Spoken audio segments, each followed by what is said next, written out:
Later this year, Eritrea takes over as chair of the Khartoum process, the joint EU Horn of Africa initiative dealing with migration and trafficking. The choice of Eritrea is controversial as thousands of Eritreans continue to flee the country's indefinite military conscription and dictatorship. Naomi Lloyd went to meet a group of Eritreans who have made the treacherous journey through Sudan and Libya and across the Mediterranean and are now living in northern France. Keeping warm and keeping fed, these young Eritreans have endured unimaginable hardships. Surviving a bitterly cold winter in Calais is one more challenge to overcome. Up to 80 of them have been sleeping under this motorway bridge, hidden from sight, forgotten by the world.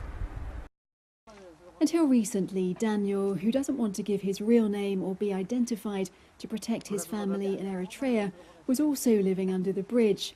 He now has refugee status and somewhere to live. I was a teacher and I have been forced to rejoin the military service again. And the unit I was border controlling unit, and the rule there is to shoot every Eritrean who escapes and who crosses the border. So I strongly oppose to this because it's against humanity and it's not fair to kill everyone who wants his liberty and independence and freedom. And I decided to escape from Eritrea and to live abroad. Last year's historic peace deal with Ethiopia led to the UN and EU lifting sanctions against Eritrea. The Eritreans I've been speaking to, who've made their temporary home under this bridge, some for a year, some for 2 years, say the fact that the Eritrean government is being welcomed back into the fold by the international community makes no difference to things back in their country, and for them it's simply too dangerous to return.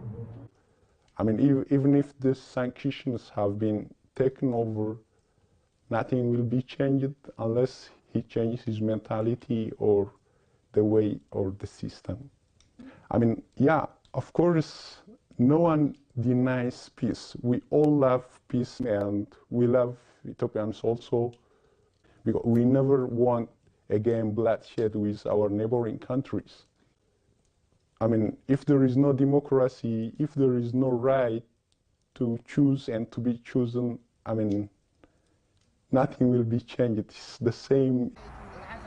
For these young Eritreans, life in Europe may not be what they dreamt of, but they say at least here they are safe. Naomi Lloyd, BBC News.